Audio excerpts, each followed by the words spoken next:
नमस्कार दोस्तों। आज हम ऊष्मागतिकी में अधिकतम कार्य तथा उत्क्रमणीयता टॉपिक पर चर्चा करेंगे। गैस द्वारा किया गया प्रसार कार्य प्रतिरोधी दाब Pa पर निर्भर करता है, न कि गैस के दाब पर। यदि अप्लाइड प्रेशर का मान शून्य होता है तब कार्य का मान भी शून्य होगा। यदि अप्लाइड प्रेशर गैस के दाब से कम है, उस स्थिति में गैस का प्रसार होता है। यदि अप्लाइड प्रेशर और गैस का दाब समान होता है, उस स्थिति में गैस का प्रसार रुक जाता है। और यदि अप्लाइड प्रेशर का मान गैस के दाब से अधिक हो जाता है, तो उस स्थिति में गैस का संपीड़न प्रारंभ हो जाता है। अधिकतम प्रसार कार्य तब ही संभव है जब Pa का मान गैस के दाब P से अनंत सूक्ष्म मात्रा में कम हो। यह स्थिति उत्क्रमणीय प्रसार को दर्शाती है। यह अप्लाइड प्रेशर है और अनंत सूक्ष्म मात्रा से अगर गैस के दाब को कम कर देंगे तो गैस का धीरे धीरे प्रसार होने लग जाता है। यह है उत्क्रमणीय प्रसार की कंडीशन है। माना कि गैस A से B अवस्था में गैस का प्रसार हो रहा है। शुरुआत में इसका आयतन V1 है और अंत में अंतिम आयतन V2 है। तो जो उत्क्रमणीय कार्य होगा या अधिकतम कार्य की बात करें वो क्या होगा, माइनस समाकलन कहाँ से कहाँ तक, V1 से V2 P dV होगा। माना कि सिलेंडर में एक आदर्श गैस के N मोल भरे हुए हैं, तो इस स्थिति में इस पर आदर्श गैस समीकरण लागू होगा। तो आदर्श गैस समीकरण के द्वारा आदर्श गैस समीकरण क्या होता है, PV बराबर nRT। तो दाब का मान क्या होगा, P बराबर nRT अपॉन V। तो जो ये समीकरण है, यहाँ पर P का मान यहाँ से ले जाके इसमें रखने पर तो W मैक्सिमम आ गया माइनस समाकलन V1 से V2 तक nRT dV अपॉन V। आगे जब इसका समाकलन करते हैं तो आप जानते हैं इसका मान आएगा W मैक्स बराबर minus nRT ln V2 upon V1। और इसको नेचुरल लॉग बेस 10 में चेंज करने के लिए क्या करना पड़ेगा, 2.303 से गुणा करना पड़ेगा। यहाँ पर R क्या है, गैस कांस्टेंट है, T क्या हो गया, ताप, N हो गए गैस के मोल। एक आदर्श गैस के लिए स्थिर ताप पर T1 V1 बराबर P2 V2, जो प्रथम कंडीशन हो गई अवस्था और अंतिम अवस्था, इन दोनों के बीच में संबंध हो गया। तो V2 अपॉन V1 बराबर होगा P1 अपॉन P2।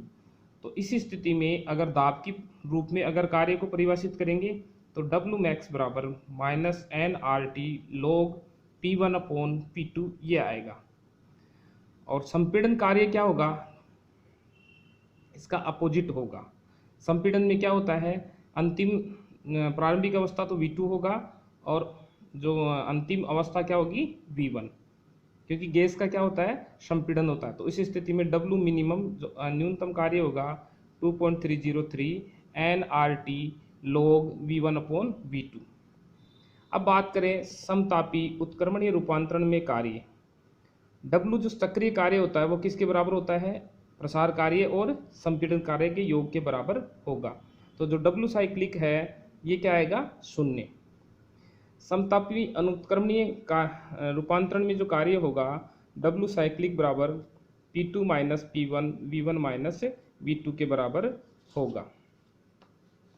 अब बात करते हैं ऊष्मा की अवधारणा की बात करते हैं। ऊष्मा क्या है, ऊर्जा का ही एक रूप होता है। जिसे कार्य द्वारा प्राप्त किया जाता है। ऊष्मा का प्रवाह है तब होता है जब तंत्र की अवस्था में परिवर्तन हो। कहने का मतलब जब तंत्र एक अवस्था से दूसरी अवस्था में जाता है या तो ताप घटेगा या ताप बढ़ेगा। तो ऊष्मा को किस रूप में अनुभव करते हैं अपन? ताप के रूप में। ताप घट रहा है या बढ़ रहा है। ऊष्मा का प्रवाह है उच्च ताप से निम्न ताप की ओर होता है। ऊष्मा को तंत्र अथवा परिपार्श्विक में स्थायी परिवर्तन किए बिना पूर्ण रूप से कार्य में परिवर्तित नहीं किया जा सकता है। ऊष्मा एक बीजीय राशि होती है, अर्थात Q का मान पॉजिटिव भी होगा, नेगेटिव भी हो सकता है। जब Q का मान पॉजिटिव है तो तंत्र द्वारा क्या होगा? ऊष्मा का अवशोषण होगा, और यदि Q का मान नेगेटिव है तो तंत्र द्वारा ऊष्मा का उत्सर्जन होगा। ऊष्मा का मान अवस्था परिवर्तन के पथ पर निर्भर करता है, अर्थात ये एक क्या है? पथफलन, जो मैंने पहले भी चर्चा की थी। पथफलन कौन कौन से होते हैं? कार्य व ऊष्मा। तो ये मैंने ऊष्मा की अवधारणा की बात की। अब बात करें ऊर्जा। ऊर्जा क्या क्या होता है? सिंपली बात करें, कार्य करने की क्षमता को ऊर्जा कहते हैं। ऊर्जा, किसी तंत्र की ऊर्जा दो प्रकार की होती है, बाह्य ऊर्जा और आंतरिक ऊर्जा। जो बाह्य ऊर्जा होती है वो किससे रिलेटेड होती है? गतिज ऊर्जा प्लस स्थितिज ऊर्जा। और किसी तंत्र की जो गतिज ऊर्जा होती है वो तंत्र में गति के कारण होती है, और जो स्थितिज ऊर्जा है वो तंत्र की विद्युत, चुंबकीय, गुरुत्व जैसे बल क्षेत्र में स्थित होने के कारण होती है। अर्थात जो बाह्य ऊर्जा दो है पार्ट हो गए, गतिज ऊर्जा, स्थितिज ऊर्जा, काइनेटिक एनर्जी और पोटेंशियल एनर्जी। अब बात करें कि आंतरिक ऊर्जा। बाह्य ऊर्जा की बात कर ली हमने, आंतरिक ऊर्जा, इंटरनल एनर्जी, इसको किससे दर्शाते हैं हम? या तो ई से दर्शाएंगे कैपिटल, या यू से। ई जो होती है वो तंत्र में क्या होगा? उसकी स्थानांतरण ऊर्जा, रोटेशनल एनर्जी, घूर्णन ऊर्जा अर्थात, और कंपन ऊर्जा, और नाभिकीय ऊर्जा या इलेक्ट्रॉनिक ऊर्जा, इन सबको संयुक्त रूप से हम क्या कहते हैं? तंत्र की आंतरिक ऊर्जा। एसआई यूनिट में जो तंत्र की आंतरिक ऊर्जा है उसका यूनिट होती है जूल या किलोजूल। जो तंत्र की आंतरिक ऊर्जा होती है वो पदार्थ की रासायनिक प्रकृति, ताप, दाब एवं आयतन पर निर्भर करती है। जो आंतरिक ऊर्जा है तंत्र की अवस्था पर निर्भर करती है, अर्थात ये क्या है? एक अवस्था फलन। और अवस्था फलन जो होते हैं उनका आसानी से अवकलन किया जा सकता है, समाकलन किया जा सकता है। जैसे माना कि जैसे ये तंत्र ए अवस्था से प्लस Q ऊष्मा अवशोषित करके बी में जा रहा है, तो जो ए अवस्था में आंतरिक ऊर्जा इसकी हो गई EA, और बी में क्या हो गई? EB। तो आंतरिक ऊर्जा परिवर्तन डेल्टा E बराबर क्या आ गया? EB minus EA। आंतरिक ऊर्जा क्या है? एक मात्रात्मक गुण है, अर्थात यह तंत्र का वह गुण है जो तंत्र में उपस्थित पदार्थ की मात्रा पर निर्भर करता है। डेल्टा E यदि पॉजिटिव है तो तंत्र की आंतरिक ऊर्जा में वृद्धि होगी, और नेगेटिव है तो क्या होगा? तंत्र की आंतरिक ऊर्जा में कमी होगी। जो चक्रीय प्रक्रम होते हैं उनके लिए जो आंतरिक ऊर्जा परिवर्तन क्या होगा? शून्य होता है। समतापी प्रक्रम में भी वो यही स्थिति लागू होती है, DE बराबर 0। तो DE बराबर होता है NCV dt। तो dt का मान अगर शून्य करेंगे तो क्या हो जाएगा? DE का मान अपने आप ही क्या आ जाएगा? शून्य आ जाएगा। अब बात करते हैं ऊष्मागतिकी का प्रथम नियम की। ऊष्मागतिकी का प्रथम नियम आपने पहले पढ़ा होगा कहीं पर। तो सिंपली कहें कि ऊर्जा को न तो उत्पन्न किया जा सकता है और न ही नष्ट किया जा सकता, लेकिन ऊर्जा को एक रूप से दूसरे रूप में परिवर्तित किया जा सकता है। जैसे बात करें कि फैन है, पंखा चल रहा है, उसमें क्या हो रहा है? विद्युत ऊर्जा यांत्रिक ऊर्जा में बदल रही है। इंजन के अंदर जैसे कि पेट्रोल का दहन हो रहा है तो इसमें क्या हो रहा है? रासायनिक ऊर्जा मैकेनिकल में बदल रही है। ट्यूबलाइट में विद्युत ऊर्जा प्रकाश ऊर्जा में बदल रही है। तो ये कुल मिला के जो ये ऊर्जा क्या है कि एक रूप से दूसरे रूप में बदलती रहती है, लेकिन जो ब्रह्मांड की कुल ऊर्जा है वो क्या रहती है? हमेशा स्थिर रहती है। ये ऊष्मागतिकी का प्रथम नियम की बात की, जिसकी परिभाषा। अब इसका गणितीय मैथमेटिकल अगर इसको एक्सप्लेन करें तो एक तंत्र लेते हैं, ए अवस्था में प्लस Q ऊष्मा अवशोषित करता है और बी में चला जाता है, तो इसकी आंतरिक ऊर्जा में वृद्धि हो रही है।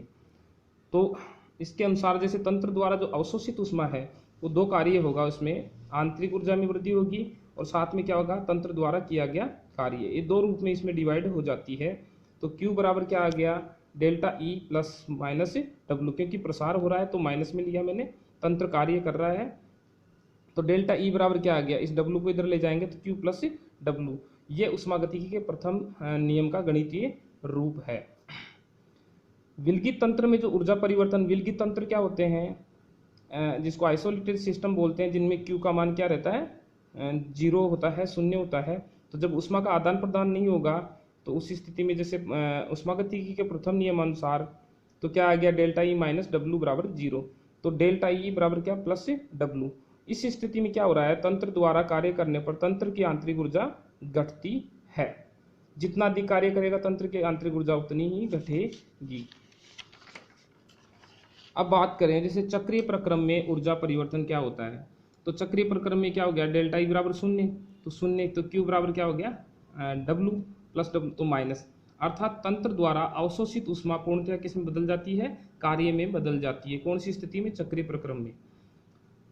अब बात करें तंत्र की एंथैल्पी या पूर्ण ऊष्मा की। एंथैल्पी क्या होती है, या heat content of A system. स्थिर आयतन पर अवशोषित ऊष्मा अगर की जाती है तो डब्लू का मान क्या होगा, उस स्थिति में 0 होता है। तो इसी स्थिति में क्या होगा, जो डेल्टा ई किसके बराबर होती है, क्यू वी। तो देखो यहाँ पर क्यू वी अब क्या कौन सा फंक्शन हो गया, ये अवस्था फलन है, और नहीं क्यू क्या होता है वैसे, पथ फलन होता है। अब अगर स्थिर दाब पर अवशोषित ऊष्मा है, दाब स्थिर है, तो डब्लू बराबर माइनस पी डेल्टा वी। तो डेल्टा ई बराबर ई2 माइनस ई1 बराबर Q P minus P delta we. तो इसमें ये सारे मान रखते हैं अपन ये और इनको रीअरेंज करके देखते हैं, एक अलग ही एक निकल के आता है एक्सप्रेशन, जिसे हम कहते हैं एंथैल्पी, एस बराबर ई प्लस पी वी। तो एंथैल्पी क्या है, किसी तंत्र की एंथैल्पी उसमें निहित कुल ऊर्जा होती है जो आंतरिक ऊर्जा तथा दाब आयतन गुणनफल के योग के बराबर होती है। तो क्यू पी बराबर क्या हो गया, H2 माइनस H1। तो क्यू पी बराबर क्या आ गया, डेल्टा एच। अब इस स्थिति में देखो क्यू पी क्या है, एक अवस्था फलन है। तो डेल्टा ई बराबर delta H minus P delta we, इसको अपन प्रथम उष्मागतिकी का प्रथम नियम के अनुसार इसको यहाँ भी दर्शा सकते हैं। तो डेल्टा एच बराबर delta E plus P delta we, ये एक्सप्रेशन निकल कर आता है। तो कुल मिला के जो एंथैल्पी होगी किसी तंत्र की पूर्ण ऊष्मा, एच बराबर क्या निकल के आया, ई प्लस पी वी। ये एक्सप्रेशन क्या कहलाता है, एंथैल्पी कहलाता है। धन्यवाद।